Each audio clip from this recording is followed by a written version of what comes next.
അങ്ങ് ദൂരെ ഗാസയിൽ ഒരു ചെറിയ പടക്കം പൊട്ടിയാൽ നിലവിളി ഉയരുന്നത് ഒന്ന് കേരളത്തിൽ നിന്നാണ്, മറ്റൊന്ന് പാകിസ്ഥാനിൽ നിന്നാണ്. ഈ രണ്ട് സ്ഥലത്തും നെഞ്ചത്തടിയും നിലവിളിയുമാണ് സംഭവിച്ചുകൊണ്ടിരിക്കുന്നത്. ഇപ്പോഴിതാ അതേ ഗാസയിലേക്ക് പാകിസ്ഥാൻ സൈന്യം പോവുകയാണ്. ആർക്കു വേണ്ടി? ഇസ്രയേലിന് വേണ്ടി. ചിരവൈരികളായ ബദ്ധശത്രുക്കളായ ഇസ്രയേൽ എന്ന രാഷ്ട്രവുമായിട്ട് പാക് സൈനിക മേധാവി ഇത് സംബന്ധിച്ച ചർച്ചകൾ നടത്തി തീരുമാനമെടുത്തു കഴിഞ്ഞു. പാകിസ്ഥാനിൽ നിന്ന് 20,000 പട്ടാളക്കാരെ ഗാസയുടെ പുനർനിർമ്മാണത്തിന് വേണ്ടി ഇസ്രയേൽ ആവശ്യപ്പെട്ടിട്ട് പാകിസ്ഥാൻ അയക്കുകയാണ്.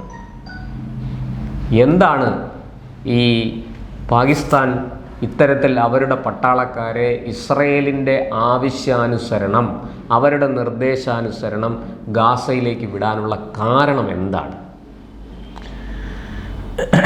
ഇതിൽ അപ്രതീക്ഷിതമായിട്ടോ അസ്വാഭാവികമായിട്ടോ ഒന്നുമില്ല.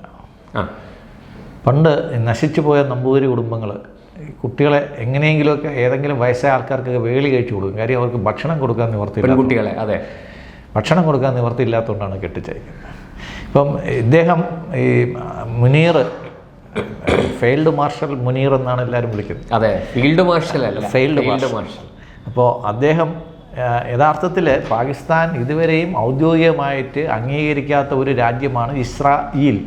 കേരളത്തിലുള്ളവർ പറയുമ്പോൾ ഇസ്രായേൽ എന്നേ പറയുള്ളൂ, ഇസ്രായേൽ എന്ന് പറയത്തില്ല. ഇസ്രായേൽ എന്ന് പറയുമ്പോൾ അത് എവിടെ നിന്നാണ് വന്നതെന്ന് നമുക്ക് മനസ്സിലാവും. അതെ, ഈ ഈലിന് വേണ്ടിയിട്ട് ഈലിൻ്റെ ആവശ്യപ്രകാരം 20,000 പട്ടാളക്കാരെ കൂലിക്ക് കൊടുക്കുകയാണ്. കാര്യം ഒന്ന്, അവർക്ക് പോറ്റാനുള്ള നിവൃത്തിയില്ല. രണ്ട്, ഇന്ത്യയായിട്ടൊരു യുദ്ധത്തിനൊന്നും ഇനിയിപ്പോൾ അവർക്ക് ഉടനെ തയ്യാറൊന്നുമില്ല. മൂന്ന്, കഴിഞ്ഞ കാലഘട്ടങ്ങളിൽ കഴിഞ്ഞ ഒരു വർഷത്തിനിടയ്ക്ക് പാകിസ്ഥാൻ പട്ടാളക്കാരുടെ റേഷൻ ഫുഡ് പകുതിയാക്കി കുറച്ചു. ലോകത്ത് ഒരു രാജ്യവും ചെയ്യാത്തൊരു കാര്യമാണ്. പട്ടാളക്കാർക്ക് സമയാസമയം കൃത്യമായിട്ടുള്ള ഫുഡ് കൊടുത്തില്ലെങ്കിൽ അവരെങ്ങനെ യുദ്ധമുഖത്ത് പ്രവർത്തിക്കും എന്നുള്ള കാര്യം അവരുടെ മുറയിൽ തന്നെ ആലോചിച്ച് നോക്കുക. നമുക്ക് കിട്ടിക്കൊണ്ടിരിക്കുന്ന ഭക്ഷണം നമ്മൾ പകുതിയാക്കി കഴിഞ്ഞാൽ നമ്മുടെ നായ്ക്കൾ പോലും സഹിക്കത്തില്ല. പക്ഷേ പാകിസ്ഥാൻ പട്ടാളക്കാരത് സഹിച്ച് നിൽക്കുകയാണ്. അപ്പോൾ അങ്ങനെ ഒരു അവസരം വന്നപ്പോഴത്തേക്കാണ് ഗാസയിൽ കാവൽ നിൽക്കാനും ഗാസയിലെ പലസ്തീൻകാരെ നിയന്ത്രിക്കാനും അത്യാവശ്യം വേണമെങ്കിൽ വെടിവെക്കാനും ഒക്കെ ഒരു സൈന്യത്തിന് ആവശ്യമുണ്ട് എന്ന് കണ്ടപ്പോൾ, ശരിക്കും പറഞ്ഞാൽ ഈ ഹമാസിനി അവിടെ എന്തെങ്കിലും പ്രശ്നം ഉണ്ടാക്കിയാൽ നേരിടുന്നത് പാകിസ്ഥാൻ പട്ടാളക്കാരായിരിക്കും. പിന്നെ അവരെ തോക്കുണ്ട്. അവർക്ക് എന്തായാലും ഇസ്രായേലുകാരെ വെടിവെക്കാൻ പറ്റത്തില്ലല്ലോ. കാര്യം അവരെ പൈസ മേടിച്ചിട്ടാണല്ലോ അവർ പോകുന്നത്. ഇസ്രായേലുകാരെ വെടിവെച്ച് കഴിഞ്ഞാൽ ഇത് കേരളത്തിലെ കുറെ താലിബാനുകാരുണ്ട്. അവർക്കൊക്കെ കേരളത്തിലെ ഹമാസ് ഭക്തർ കുറെ പേരുണ്ട്. അത് പാകിസ്ഥാനിൽ നിന്നാണ് ഈ ഹമാസ് ഭക്തി അവർ പഠിച്ചത്. അതെ, ലഷ്കർ ഇ തോയ്ബയിൽ നിന്നും ജെയ്ഷെ മുഹമ്മദിൽ നിന്നുമൊക്കെയാണ് കേരളത്തിലെ ഹമാസ് കുഞ്ഞുങ്ങൾക്ക് ഈ ഹമാസ് ഭക്തി ഉണ്ടായിരിക്കുന്നത്. അതെ, അപ്പോൾ അവരിതെങ്ങനെ സഹിക്കുമെന്നാണ് എനിക്ക് സത്യത്തിൽ അത് ഓർക്കുമ്പോൾ തന്നെ ചങ്ക് പിടയുന്നു. അവർ മുനീർ ചെയ്താൽ അവരെന്ത് സഹിക്കും? അങ്ങനെയാണ്, മുനീർ ചെയ്താൽ എന്ത് സഹിക്കും? കേരളത്തിലെ ഹമാസ് ഭക്തര് മുനീർ ഇനി എന്ത് വൃത്തികേട് ചെയ്താലും അവർക്കത് വലിയ വലിയ വില അവരതിന് കൊടുക്കും, വലിയ മാന്യത അതിന് കൽപ്പിക്കും. അതിന് അവർ പകരം ചോദിച്ചിരിക്കുന്നത് ഉണ്ണാക്കും കാടിവെള്ളവും വൈക്കോലുമാണ് ചോദിച്ചിരിക്കുന്നത്. കാര്യം ലോക ബാങ്ക് വായ്പ കൂടുതൽ കൊടുക്കണം, അതിൻ്റെ പലിശ കുറയ്ക്കണം, ലോക ബാങ്കിന് അടയ്ക്കേണ്ട തവണകളുടെ എണ്ണം കൂട്ടണം.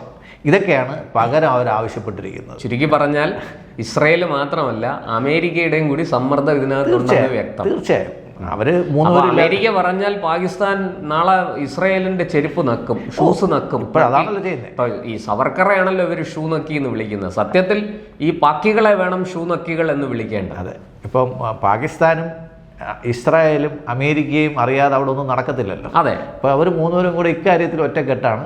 കിട്ടിയ ആദ്യത്തെ കങ്കാണി കോൺട്രാക്ട് നമ്മുടെ മുനീറിന് തന്നെ കൊടുത്തു. ആണവായുധം കംപ്ലീറ്റ് അമേരിക്ക കൊണ്ടുപോയി, പട്ടാളക്കാരെ ഇസ്രായേലും കൊണ്ടുപോയി. ഇനി അവിടെ മിച്ചം ഉണ്ടാകുന്നത് കുറച്ച് പന്ന ജെറ്റുകൾ മാത്രം ഉണ്ടാവും. അത് ചൈനക്കാർ കൊടുത്തുകൊണ്ട് അത് വാങ്ങിക്കാനും ആളുണ്ടാവില്ല.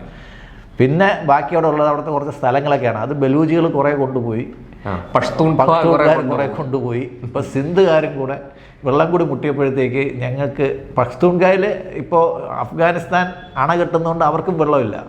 സിന്ധുകാർക്ക് ഇന്ത്യക്കാര് അണ കെട്ടിയോണ്ട് ആ വെള്ളമില്ല. 7 നദികളിലാണ്, 7 നദികളെയാണ് തടയാൻ തീരുമാനിച്ചിരിക്കുന്നത്. അപ്പോൾ മൊത്തത്തിൽ അവർക്ക് ഭക്ഷണവും ഇല്ല, വെള്ളവും ഇല്ല, പട്ടാളക്കാരും ഇല്ല. ഇനി ഏത് റെജിമെന്റിൽ നിന്നാണ് പോകുന്നതെന്ന് കണ്ടു കഴിഞ്ഞാൽ അറിഞ്ഞു കഴിഞ്ഞാൽ ഇന്ത്യക്ക് അതൊരു സൗകര്യമായി. കാര്യം ഏത് ഭാഗത്താണ് അവരുടെ വീക്ക് പോയിന്റിൽ നോക്കിയിട്ട് നമുക്ക് അടിക്കുന്നതിന് വളരെ കുറച്ച് എനർജി ഇന്ത്യക്ക് മതിയാവും. എന്തായാലും വളരെ നല്ല ഒരു ഇന്റർനാഷണൽ ഡെവലപ്മെന്റ് ആണ്. അത് നമ്മുടെ സൈന്യത്തിന് ഇനി ഇറങ്ങേണ്ടി വരില്ല. ചുരുക്കി പറഞ്ഞാൽ പഞ്ചാബ് പോലീസിനോ കാശ്മീർ പോലീസിനോ ഒക്കെ വേണമെങ്കിൽ അങ്ങോട്ട് കടന്നു കയറി ഈ പറഞ്ഞതുപോലെ സ്ഥലങ്ങളൊക്കെ പിടിച്ചെടുക്കാം വേണമെങ്കിൽ. അല്ല, ഇത് വേറെ രീതിയിൽ പറയുകയാണെങ്കിൽ ചേരേണ്ടവർ ചേർന്നു എന്ന് വേണം പറയാൻ. കാര്യം അമേരിക്കയുടെ ജോലി ഇതാണ്, ലോകത്ത് മുഴുവൻ കൂലിപ്പട്ടാളത്ത് ഇറക്കുക. അവരുടെ കൂലിപ്പട്ടാളത്ത് ഇറക്കി, കാര്യം അവരുടെ മണ്ണിന് വേണ്ടിയിട്ടല്ല യുദ്ധം ചെയ്യുന്നത്. അപ്പം ഇന്നലെ നമ്മുടെ പ്രതിരോധ മന്ത്രി പറഞ്ഞ ഒരു വാക്കുകളുണ്ട്, നമ്മൾ ജനിച്ചു വീണ മണ്ണിനും അതിൻ്റെ മാനത്തിനും വേണ്ടിയിട്ടാണ് നമ്മളെ സൈനികർ പോരാടുന്നത്. അല്ലാതെ അവർക്കാർക്കും കൊട്ടാരം വെക്കാനോ അല്ലെങ്കിൽ വലിയ ഫ്ലൈറ്റുകളിൽ പറക്കാനോ ഒന്നും അല്ല. പക്ഷേ ഈ പാകിസ്ഥാൻ പട്ടാളക്കാരും അമേരിക്കൻ പട്ടാളക്കാരും ഒക്കെ യുദ്ധം ചെയ്യുന്നത് കൂലിക്ക് വേണ്ടിയിട്ടാണ്. അന്നന്ന് കിട്ടുന്ന ശമ്പളം എത്ര കിട്ടുമെന്ന് നോക്കിയിട്ട് അവർ കൂലി ചെയ്യും. ശമ്പളം കൂട്ടി കൊടുക്കുകയാണെങ്കിൽ അവർ വേറൊരു രാജ്യത്തിന് വേണ്ടിയിട്ടും ജോലി ചെയ്യും. നമ്മുടെ രാജ്യത്തെ പട്ടാളക്കാരെ കൊട്ടേഷൻ വർക്ക് നമ്മുടെ രാജ്യത്തെ പട്ടാളക്കാരെ വേറൊരു രാജ്യത്തിന് വേണ്ടി യുദ്ധം ചെയ്ത് മരിക്കുക എന്ന് പറയുമ്പോൾ ഇത്രയും അപമാനകരമായ ഒരു കാര്യം സംഭവിക്കാനില്ല. അത് പാകിസ്ഥാന് വിധി നൽകിയിരിക്കുന്നു എന്ന് വേണം പറയാൻ. എന്തായാലും ഒരു കാര്യം വ്യക്തമാണ്, ഈ ഇസ്രയേലുമായി ബന്ധപ്പെട്ട് ഈ ചർച്ചകൾ നടന്നു എന്നാണ് മനസ്സിലാക്കുന്നത്. 20,000 പട്ടാളക്കാരെ കൂടെ അത് അസിം മുനീർ തന്നെ ആ ചർച്ചയിൽ പങ്കെടുത്തു എന്നും പറയുന്നു. അപ്പോൾ ഇവർ ഈ പുറമേ കാണിക്കുന്ന ഇസ്രയേൽ വിരോധം വെറും കാപട്യമാണെന്ന് ഒരിക്കൽ കൂടി തെളിഞ്ഞിരിക്കുകയാണ് അല്ലേ? അത് ഇപ്പം ലോകത്ത് എനിക്കൊന്ന് ഇസ്രായേൽ ആകെ 1 കോടി ജൂതന്മാരേ ഉള്ളൂ. പക്ഷേ 250-300 കോടിയുള്ള ഇസ്ലാമിക രാജ്യങ്ങൾക്ക് എല്ലാവർക്കും 1 കോടി ജൂതന്മാരെ പേടിയാണ്. അതെന്തുകൊണ്ടാണെന്ന് നമുക്കറിയത്തില്ല. അവർ ഇസ്രായേലുകാർ അവർക്ക് ഭയങ്കര പേടിയാണ്. ഈലെന്ന് കേട്ട് കഴിഞ്ഞാൽ അവർക്ക് ഭയങ്കര പേടിയാണ്. എന്തായാലും ഈ ഇസ്രായേലുമായിട്ട് പല കാര്യത്തിലും സഹകരിക്കുന്നുണ്ട്. സാങ്കേതിക വിദ്യയുടെ കാര്യത്തിൽ, മറ്റ് അടിസ്ഥാന സൗകര്യ വികസനത്തിൻ്റെ കാര്യത്തിൽ, അതുപോലെ ധാന്യങ്ങൾ സംഭരിക്കുന്ന കാര്യത്തിലൊക്കെ സൗദി അറേബ്യയും ഈ പറയുന്ന പല രാജ്യങ്ങളും, ഇറാൻ പരമശത്രുവായിട്ട് നിൽക്കുന്നുണ്ട്. പക്ഷേ അങ്ങനെയല്ല മറ്റു പല രാഷ്ട്രങ്ങളും, ഖത്തർ ഉൾപ്പെടെയുള്ള രാഷ്ട്രങ്ങൾ ഇസ്രയേലുമായിട്ട് UAE ഒക്കെ, കുവൈറ്റ് ഒക്കെ വലിയ സഹകരണത്തിലാണ്. അപ്പോൾ നമ്മളീ പുറമെ ഇവിടെ ചില ആൾക്കാർ പറയുന്ന ഈ ഇസ്രായേൽ വിരോധവും ഹമാസ് ഭക്തിയും സത്യത്തിൽ ഇത് എന്തിനു വേണ്ടിയിട്ടാണ് എന്നാണ് എനിക്കിപ്പോഴും മനസ്സിലാക്കാം. ഈ രാജ്യത്ത്, നമ്മുടെ രാജ്യത്ത് ഇതിൻ്റെ പേരിൽ ഒരു അന്തഛിദ്രം ഉണ്ടാക്കാൻ, സംഘർഷം ഉണ്ടാക്കാൻ, ഒരു പണ്ടും അങ്ങനെ ആയിരുന്നല്ലോ. തുർക്കിയിലെ ഖാലിഫേറ്റിന് വേണ്ടിയിട്ടാണല്ലോ ഇവിടെ 1921 മലബാർ കലാപം നടത്തി ഹിന്ദുക്കളെ കൂട്ടക്കുരുതി ചെയ്തത്.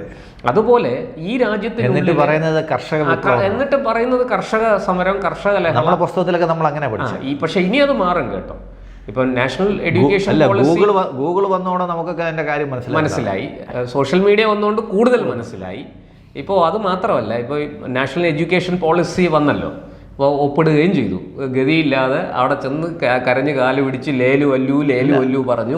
നമ്മൾ ശ്രദ്ധിക്കേണ്ടത്, ഈ കോൺഗ്രസ് ഗവൺമെന്റുകളുടെ കാലത്തൊന്നും ഇസ്രായേലുമായിട്ട് നമ്മളൊരു നയതന്ത്ര ബന്ധത്തിന് ശ്രമിച്ചിട്ടില്ല എന്ന് മാത്രമല്ല, ജനതാ ഭരണകാലത്ത് ശ്രീ അടൽ ബിഹാരി വാജ്പേയി വിദേശകാര്യമന്ത്രിയായിരുന്ന സമയത്താണ് ഒരു ഇസ്രായേൽ പ്രതിനിധി, മോഷെ ദയാനന്ദോ എന്നാണ് പേര്, അദ്ദേഹം ഇന്ത്യ സന്ദർശിച്ചു. മൊറാർജി ഭരിക്കുന്ന സമയത്ത്, മൊറാർജി പ്രധാനമന്ത്രിയായിരുന്നു. അയ്യോ, അതിനെ ഇന്ത്യയിൽ ആ സമയത്തുണ്ടായ പ്രകോപനങ്ങൾ എന്തെന്ന് ഞാൻ ഇപ്പോൾ റീകാൾ ചെയ്യാണ്.